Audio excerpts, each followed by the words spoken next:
बिस्मिल्लाहिर्रहमानिर्रहीम जी, अस्सलाम वालेकुम। मैं हुमारी अली, आप देख रहे हैं मेरा चैनल। मक्कार लूमड़ी आमना के पास अपने शौहर फरहान की कुछ वीडियोस हैं, कुछ ऐसी वीडियोस जो इंतहाई शर्मनाक है।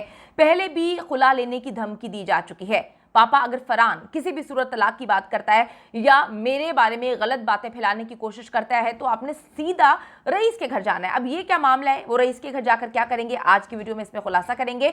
जेल के अंदर आमना और फरहान की जो लड़ाई है वो तूल पकड़ती जा रही है। आज गैरत जागी है, 9 साल से ये शख्स खामोश क्यों बैठा हुआ था। 20 करोड़ की ऑफर लेकर रईस के घर कौन गया? कौन चाहता है कि ये केस बंद हो जाए? कौन चाहता है कि out of the court settlement हो जाए? कौन चाहता है कि कोई भी वकील इस केस को ना पकड़े? और कौन चाहता है कि मीडिया इस पर बात करना बंद कर दे? जब तक आमना के पास फरहान के राज हैं, अब ये कौन से राज हैं?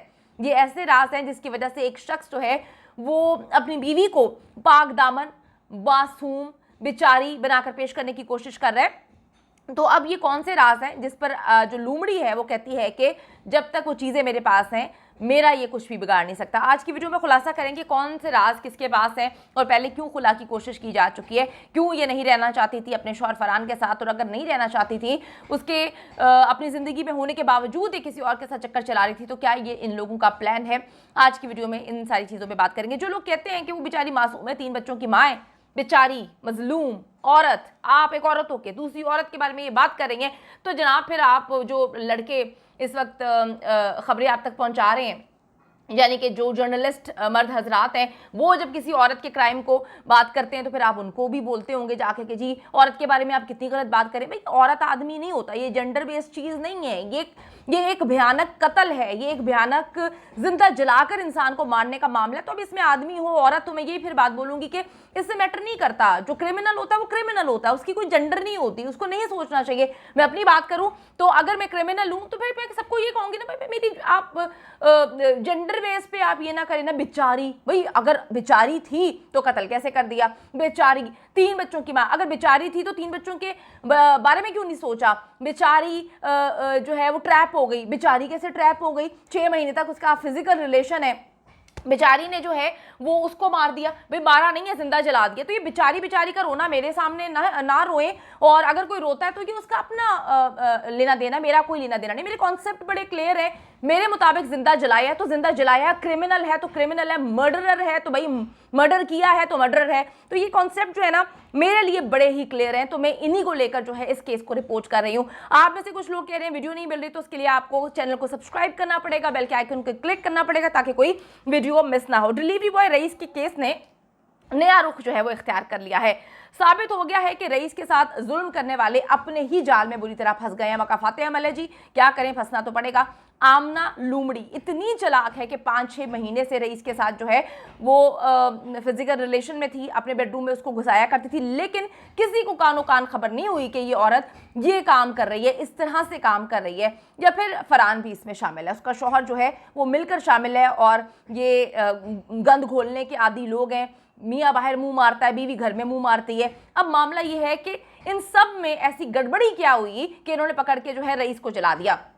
इस मकार लूमड़ी औरत ने रईस को मारने के साथ साथ खुद को बचाने के भी जो है वो प्लान्स डेफिनेटली पहले से ही बनाए होंगे। ऐसे थोड़ी हो सकता है कि वो अपने आप को ना बचाए और प्लान ना बनाया हो। आमना की फैमिली सोर्सेस ने इस बात को कंफर्म किया है, ये 200% कंफर्म न्यूज़ है कि फरहान इससे पहले भी इस पर तशद्दुद किया करता था और बात पहले भी खुला तक जा पहुंची है। ये खुला लेना चाहती थी, इसके साथ नहीं रहना चाहती थी। आमना ने खुद पर तशद्दुद और चोटों की वीडियो जो है वो बनाकर अपने पास रखी हुई थी, फिर अपने अब्बा जी को सेंड कर दी थी, पिक्चर्स भी थी और मारते हुए भी वीडियोस थी। यानी कि जब वो उसको मार रहा था तो इससे अपनी बेटी को कहा था कि वीडियो बनाए, ये वीडियो बनी हुई है और आमना के पास है। आमना ने अपने बाप को इसको मारते हुए, अपने आप को मारते हुए जितना वो टॉर्चर कर रहा था उसकी वीडियो बनाकर अपने शौहर की जो वीडियो थी वो अपने बाप को सेंड की हुई है। एक बुरे वक्त के लिए कितनी अजीब सी बात है कि 2 मियाँ बीवी जो कि 4 दीवारी में एक दूसरे का, आप देखें कि उनका क्या मामला होता है, पर्दा होता है, इज्जत होती है, वो इज्जत उछालने के लिए पहले से ही उसने सारी की सारी प्लानिंग की हुई थी कि अगर अब ये मुझे कभी कहीं किसी चीज़ के लिए पकड़ लेगा तो मैं इसको इस तरह से ब्लैकमेल करूंगी।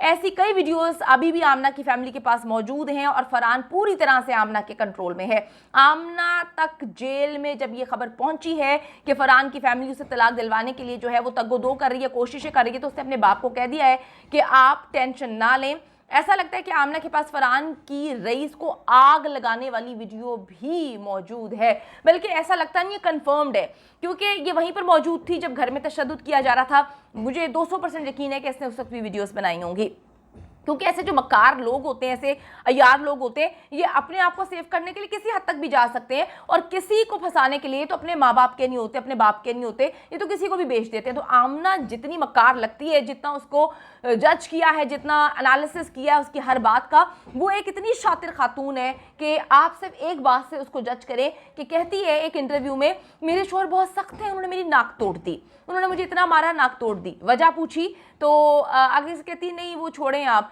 फिर एकदम उसने यू टर्न लिया और उसने कहा आगे से कि नहीं, मेरे बड़े मोहब्बत करते हैं, प्यार करते हैं, मेरे पे जान छिड़कते हैं, बस वो जब घर आते हैं तो हम खामोश हो जाते हैं। मुझे सलोन पैकेजेस भी लेके दिए हुए, मैं जाती हूँ वहाँ पे, जो है ना, जो मैं फैशन करती हूँ वो दुनिया में किसी ने फैशन नहीं किया, मेरे शोहर ने मुझे फैशन करवाया। तो आप कॉन्सेप्ट चेक करें, मक्कारी चेक करें। दुनिया को बता भी दिया कि उसने मार मार के मेरी नाक तोड़ी है, और एकदम यू टर्न लेते हुए ये भी कहानी सुना दी कि वो मेरे साथ बड़ा अच्छा है। तो ऐसी औरत ने कितनी चीज़ें अपने पास जमा की होंगी। इसके पास वो वीडियोस भी मौजूद हैं जब फरहान जो है तशद्दुद कर रहा था, मार पीट रहा था, आंखें वगैरह निकाल रहा था, इसके पास वो वीडियोस भी हैं, क्योंकि ये मकार लूमड़ी जो है अपनी बेटी को बिठाकर आगे ये शाम की भट्टियां गई थी, और इसने वहां पे जाके जो ड्रामा सुनाया, उसने कहा, मैंने कहा अल्लाह के बंदे तुम क्या कर रहे हो, तुम एक इंसान को जिंदा जला रहे हो। इसने ये भी बता दिया कि मेरे शौहर ने किस तरह से जिंदा जलाया, और उसके बाद कह दिया कि ये एक हादसा था। आप उसकी मक्कारी चेक करें, अगर कोई इंसान अकल शऊर रखता है तो आप उसके यू टर्न चेक करें। एक ही बात में, एक ही लाइन में वो बता भी देती है कि फरहान मर्डरर है, मैं तो मासूम हूं, और फिर वो ये भी कहानी सुना देती है कि नहीं फरहान तो बड़े अच्छे थे, हादसा हुआ था। इसने ऑन रिकॉर्ड मौजूद है कि मेरे शौहर ने बड़े जालिमाना अंदाज में रईस को जिंदा जलाया, और उसके फौरन बाद वो भी ऑन रिकॉर्ड मौजूद है जहां इसने कहा कि ये एक हादसा था। जब जान के कोई कर रहा है, तुम बता भी रही हो, तो फिर हादसा कैसे हो सकता है? ये मकार लूमड़ी, इसके पास उस वक्त की वीडियोस भी मौजूद हैं। फरहान को ये बात बहुत अच्छे से पता है। फरहान ऐसी औरत को देखकर कहेगा कि आई लव यू, मैं उसको देखती हूँ, हथकड़ियों में होते हैं आई लव यू बोलती हूँ, आई लव यू टू बोलते हैं, मैं शर्मा जाती हूँ। मतलब ये क्या नाटक नौटंकी है, ये आपको अंडरस्टैंड करनी पड़ेगी कि इसके पास बहुत सारी चीज़ें हैं फरहान की जिससे ये ब्लैकमेल कर रही है, और उसने सारा का सारा कत्ल अपने ऊपर लिया। ऐसा लगता है आमना जो है उन वीडियोस को अपने बाप तक भी पहुंचा चुकी है। उसने अपने बाप को कहा है कि फरहान तलाक नहीं दे सकता, लेकिन अगर उसने इस तरह की कोशिश की तो आपने सीधा रईस के घर जाना है, उन्हें वीडियोस दिखा देनी है। इनकी फैमिली जराए ने इसको कंफर्म किया है कि आमना का बाप बड़ा सेटिस्फाइड है, और उसने जिक्र किया है कि जी हम रईस के घर जाएंगे अगर कोई मामला ऐसा हुआ। जी देखिए जी, फरहान का ये प्रॉब्लम नहीं था, प्रॉब्लम अब उसके भाई तक भी पहुंच गई है। फरहान ने तो कह दिया था शुरू में कि जी मैंने कत्ल किया है, उसके बाद वो यू टर्न ले गया कि नहीं मैंने कत्ल नहीं किया, ये तो उसके उस भाई ने कत्ल किया है रईस के, जो जिसकी मुद्दत में ये पर्चा दर्ज किया गया है। अब देखिए फरहान का भाई अरमगान वो भी बुरी तरह से फंस गया, यानी कि इनकी तो पूरी फैमिली उजड़ गई है। पहले इनकी उजड़ी हुई फैमिली थी कि बाप इनके साथ रहता था, माँ जो है वो दूसरे घर में रहती थी इकबाल टाउन वाले में, तो इनके घर में पहले ही बड़े मसले मसाइल थे। ये भी सुनने में आया है कि डिलीवरी बॉय रईस के घर 20 करोड़ की ऑफर भी की गई। अब इनकी हालत आप देखें कि इनका 5-6 मरले का घर है और ये 20-20 करोड़ की ऑफर्स कर रहे हैं, तो डेफिनेटली पीछे कोई बहुत बड़ी पार्टी है, ये कोई गंदा मकरू धंधा करते हैं। इनका ताल्लुक शायद जो है डार्क वेब से है, ये इस तरह से लोगों की वीडियोस बनाकर बेचा करते हैं, कुछ तो ऐसा है। इनके पास इतने पैसे कहाँ से आए हैं? अब ये ऑफर किस सिर्फ आमना जो है की तरफ से की गई है या फरहान भी इस ऑफर में शामिल है? रईस की फैमिली ने साफ साफ इनकार कर दिया कि हमें पैसे वगैरह नहीं चाहिए, हम रईस के कातलों को जो है वो कैफरे किरदार तक पहुंचाना चाहते हैं, उनको लटकता हुआ देखना चाहते हैं। जो कि मैं जानती हूं कि पाकिस्तान में बहुत सारी चीजें नामुमकिन है, लेकिन मैं ये भी जानती हूं कि हर इंसान को अपने हिस्से का जो है फर्ज, अपने हिस्से का काम करना चाहिए, बाकी अल्लाह पे छोड़ देना चाहिए। अगर हम पहले ही ये सोचें कि यहाँ पे इंसाफ नहीं है, वहां पे इंसाफ नहीं है, हम घर में आराम से बैठ जाएं और हम कहेंगे जी हम कुछ भी नहीं करेंगे, ऐसा नहीं है। मेरा पॉइंट ऑफ व्यू है कि जी हमें हर हाल में जो है आवाज़ उठानी चाहिए, इन दरिंदों को कैफरे किरदार तक पहुंचाने तक, जब तक ये पहुंच नहीं जाते। मैं अपने हिस्से का काम कर रही हूँ, आपके हिस्से का काम है कि आप भी आवाज़ उठाएं, इन दरिंदों को कैफरे किरदार तक पहुंचाएं। चीफ जस्टिस ऑफ पाकिस्तान से अपील है कि खुद नोटिस लें, अगर आप नहीं नोटिस लेंगे तो ये दरिंदे बाहर आएंगे, किसी को भी फंसाएंगे, किसी को भी जलाएंगे, फिर हम सब अल्लाह को क्या मुंह दिखाएंगे।